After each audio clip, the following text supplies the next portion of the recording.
Hello, everyone, and welcome to today's CCU on Understanding Severance Fees in the U.S. I am Alexis Hermosillo, the State Climate Policy Coordinator for CCL. This evening, you will be hearing from CCL's recent summer legislative interns who developed tonight's presentation to share with you all.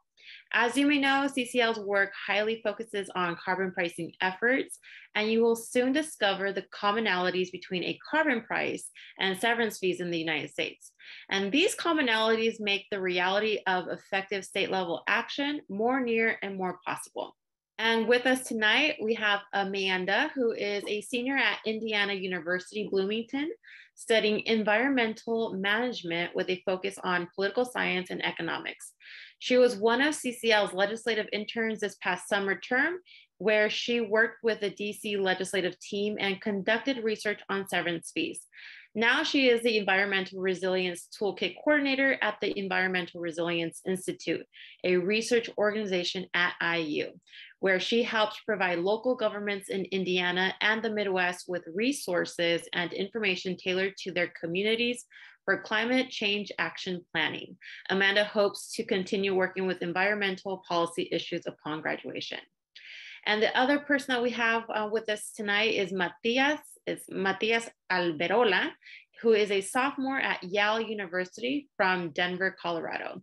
At Yale, Matias is a prospective environmental studies and political science double major who is a member of environmental policy lobbying and socially responsible investing student organizations. In his free time, Matias enjoys playing soccer, running, and exploring the outdoors. And for today's presentation, some of the things that will be covered is you're going to learn a lot about severance fees, the scope of severance fees in the US, tax revenue, relation to carbon pricing, and trends and steps for action. And with that, I'm going to hand it over to Amanda. Great. Hi, everyone. Thank you, Alexis, for that introduction. So I'm going to outline 3 learning goals for today's presentation. The first is establishing an understanding of severance fees in the United States. The second is to examine the connection between severance fees and carbon pricing. And the last one seeks to understand current trends and future steps for action. So with that being said, we can go ahead and begin. So first, it's important to understand the basics surrounding this fee to better understand its relevance within the United States and within the idea of carbon pricing. What exactly is a severance fee? The National Conference of State Legislators defines it as a tax or fee placed on the extraction or production of natural gas, oil, methane, uranium, timber, and other critical minerals and natural resources. So it's pretty straightforward. So it's a tax on natural resources, which are severed from the ground. So they call it a severance fee. As fracking and other technological developments have increased access to oil and natural gas deposits throughout the United States, many oil and gas dependent states have used this fee as a way to ensure that communities heavily impacted by oil and natural gas development and exploration are properly reimbursed for any environmental degradation that directly results from those industries. For example, communities may experience reduced air quality, which in turn may cause increased local cases of respiratory issues such as asthma or bronchitis for said community residents. It's important to note, though, that this fee is only limited to the impacts of fossil fuels specifically and not climate change as a whole. So in other words, a severance fee reduces the externalized costs borne by public via health and community impact of the oil and gas industry.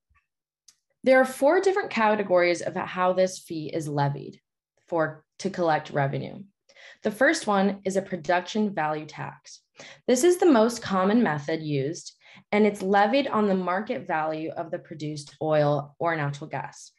Basically, this entails taxing at the point of production without taking into consideration transportation or distribution costs.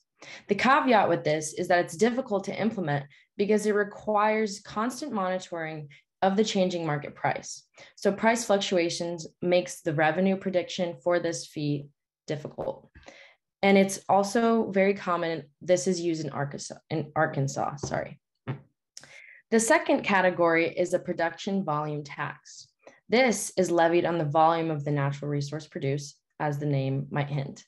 So per barrel of oil, per 1,000 cubic feet of natural gas, etc. This, unlike the first category, does not reflect price fluctuations in the market. And for this reason, states design volume-based severance fees with a low flat rate so that it can easily be adjusted annually depending on price fluctuations and to ensure consistent state government revenues. This is used in Texas, Wyoming, Colorado, and Idaho. Third, we have the value and volume tax. So this combines the production volume and production value taxes, and it is used in Montana and Oklahoma. The incentive for this approach is that it increases the respective states' income from their natural resource industries while also reducing state pressure on the industry when said industry lags.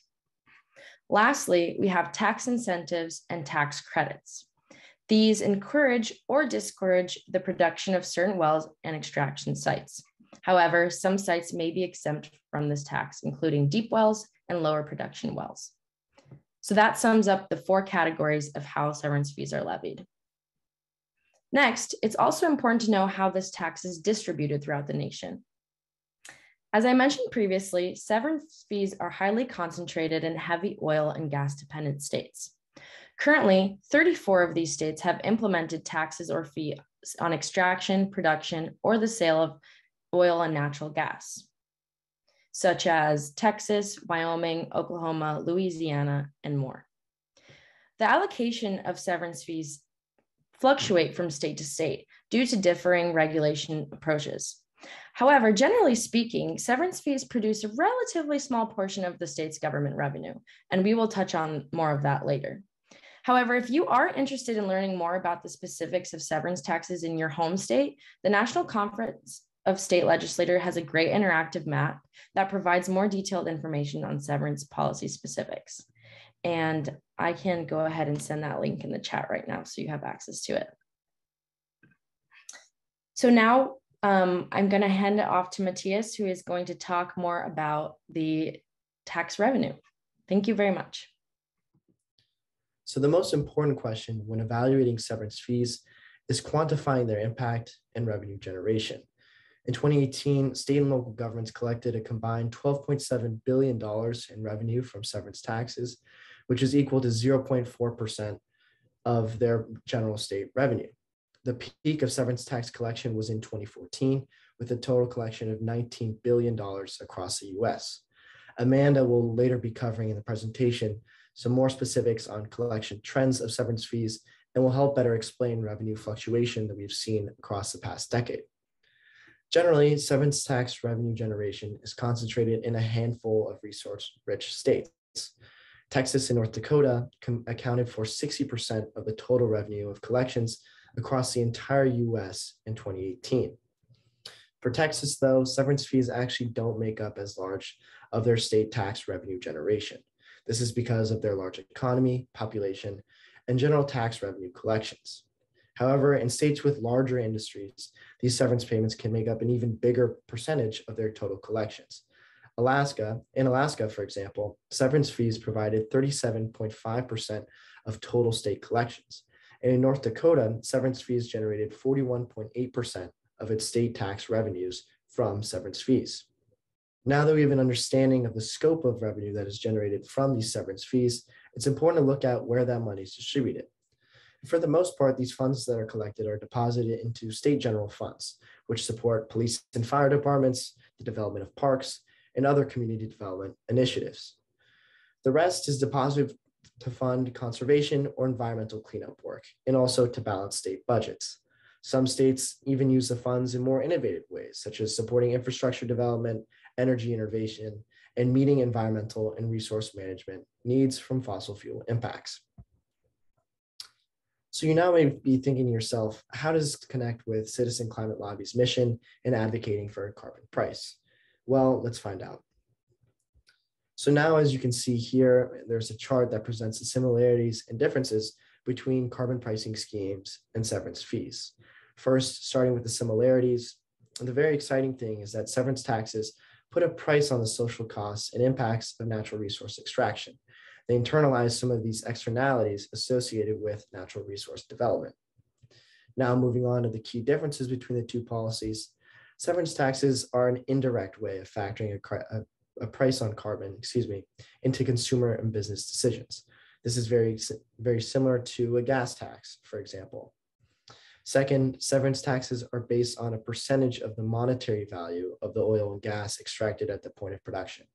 Carbon prices, on the other hand, are based on emissions generated and set in terms of dollars per ton of emissions. So that's really looking at the point of emissions and the use of resources. And so because the severance fee is calculated based on volume and value, it's prone to fluctuations in the impact of the tax rate and thus how much revenue is generated. Carbon price, on the other hand, has a consistent, transparent plan rate. Next, states collect more revenue from taxes at the point of extraction than from all other forms of carbon pricing.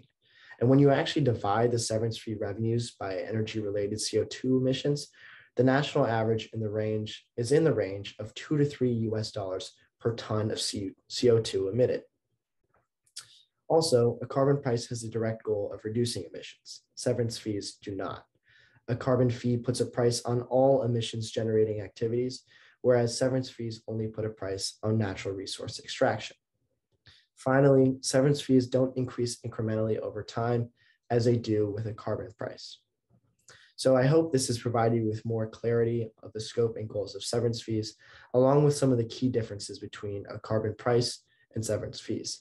Now we'll be transitioning to look at current trends. As you can see in the charts above, which look at severance fee revenues from 2011 to 2015, severance tax revenue has been on the decline in several states. Collections from tax revenues were already decreasing in 2011 and 2015, even in states with the largest natural resource extraction economies. As you can see in the chart, these are Alaska, Texas, and North Dakota. And this trend has only continued with the impacts of the coronavirus pandemic. States dependent on natural resources, such as Alaska, North Dakota, and Wyoming, took the brunt of tax revenue hits in the second quarter of 2020 after the COVID-19 outbreak stuck. Weak energy prices resulted in major severance tax declines in energy states. And as I mentioned earlier, severance taxes have traditionally provided funding for various state projects, a major one being economic development and infrastructure repairs. We just learned that revenue from severance taxes has fallen, especially in major coal mining counties. The impact of this trend is that there's now less money for projects like road repairs that were put in place by mining operations of the past. This photo in the slide above is a clear example of these impacts. In Dorchester, Virginia, severance fee revenue fell from $6 million in 2011 to about $1.25 million in 2015.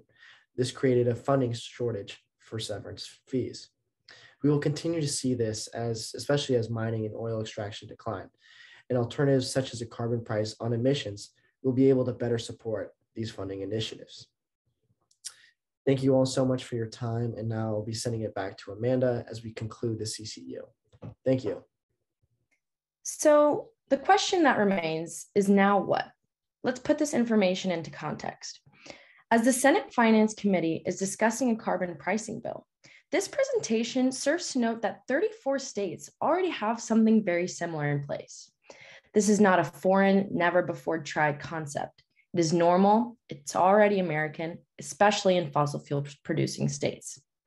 What is being discussed in this context is widely practiced in the greater context of the US state systems, from states that price fossil fuels to the Alaska Permanent Fund example.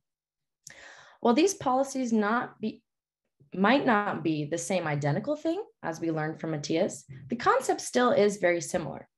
So let's take an unhelpful misconception that pricing carbon is hard to do and highlight the flexibility of how state-level Pigouvian taxes have in fact worked. The dots just haven't yet been well connected. So here are some take-home points. The pricing of fossil fuels already exists on the state level in the United States in the form of severance fees. And state governments are acknowledging the need to reimburse communities impacted by fossil fuel extraction, as we learned at the beginning of the presentation. Even before the impact of the COVID-19 pandemic, severance fee revenue collections were already on the decline. Now these trends have only compounded, forcing tighter budgets on the state governments, which in turn impacts infrastructure projects, government funds, and environmental cleanup initiatives. This only further highlights the importance of a carbon tax to adequately put a price on carbon to support impacted communities. This brings us to our next step, the implementation of a federal carbon pricing system to continue and expand upon severance taxes and put a robust price on fossil fuels, which would first allow for a more consistent and predictable fee, which is better for state governments, consumers, and producers. And secondly, it would allow us to have the direct goal of emissions reductions and would apply to the entire economy, thus increasing the impact and actively fighting to lower greenhouse gas emissions. I also just wanted to share a couple of quick links, one of which is obviously our fearless state policy coordinator, Alexis, who's also on the line tonight's email, as well as where you can go to ask questions, because obviously after tonight, if people have additional thoughts or they want to share with each other, please go to the forums. It's a robust discussion. Dozens of conversations are happening there every day. We'd absolutely love to have your voice, your clarifications, so check those out.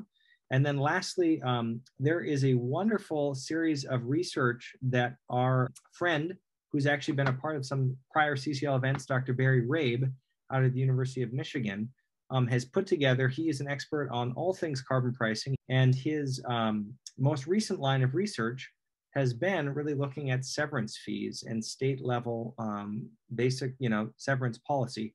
And so if you're interested, I put a link to a recent presentation deck that he's given, as well as a recent article based on the methane fee that has recently been announced as part of the larger Senate Finance Committee's proposed package.